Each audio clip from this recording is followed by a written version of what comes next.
আসসালামু আলাইকুম। আশা করি সবাই ভালো আছেন। আলহামদুলিল্লাহ আমি ভালো আছি। আজকে আমি রান্না করবো মিষ্টি লাউ, তারপরে না কক মুরগি, পাকনা শাকনা গিলা এগুলো দিয়া আমি যে মিষ্টি লাউগুলো রান্না করবো আপনাদের সাথে শেয়ার করবো। আপনারা আমার সাথেই থাকেন। মিষ্টি লাউ রান্না করার জন্য যা যা লাগবো সব নিয়ে নিচ্ছি। মশলা বাটা আছে এই জায়গায়। আমি এখন রান্নাটা বসাই দিব, চুলাটা জ্বালাই দিব। কড়াই গরম হয়ে গেছে, এনে তুমি পেঁয়াজ কুচি,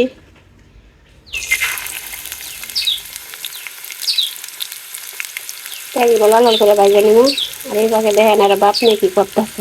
পেঁয়াজটা লাল লাল হয়ে ভাজা হয়ে গেছে। আমি সব কিছু মশলা দিয়ে দিব আদা বাটা,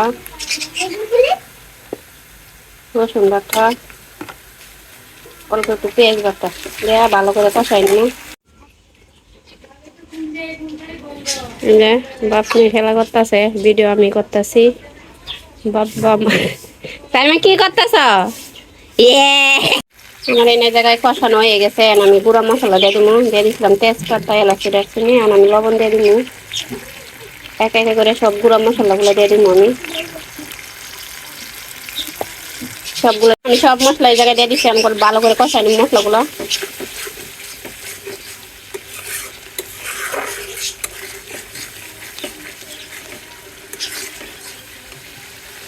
মশলা একটু কষানো ডাইকে দিব। রান্না বসাইতেছি, তুমি আমার কাছে ক্লিপ চাইতেছ?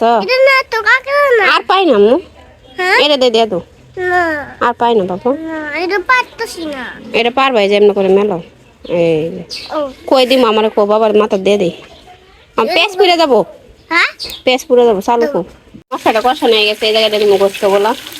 গোস্ত বলতে হাড্ডি কুড্ডি, গিলা, পাকনা, গলা, মাথা এগুলো দিয়ে মিষ্টি লাউ দেন।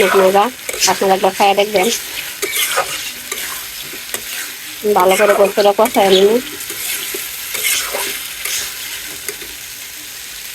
গোস্তটা কষানো হোক, আমি তাই করে দিতেছি। তরকারিটা গোস্তটা কষানো হয়ে গেছে। এখন আমি সিদ্ধ এই যে কেটে রাখা ওগুলো দিয়ে দিন। মিষ্টি লাউগুলো দিয়ে দিচ্ছি। আমি একটু ভালো করে কষাই নিই। মিষ্টি লাউ দিয়ে ভালো করে কষাই নিই। আমার মিষ্টি লাউগুলো কষানো হয়ে গেছে। এখন আমি এই জায়গায় দিয়ে দিব পানি।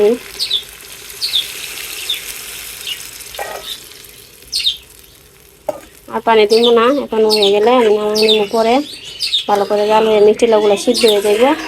তারপরে আমি একটু ধনে পাতা দিয়ে গরম মশলা দিয়ে নামাই নিই। ততক্ষণ পর্যন্ত আপনারা আমার সাথেই থাকেন।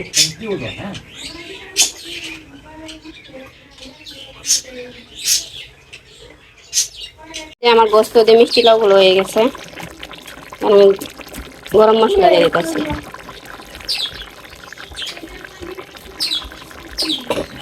লড়াই নিয়ে নামাই নিব।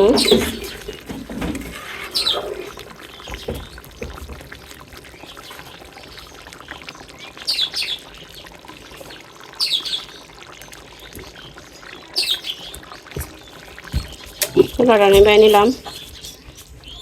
মিষ্টি লাউ দিয়ে গোস্ত দিয়ে কেমন হয়েছে কমেন্ট বক্সে জানায়েন।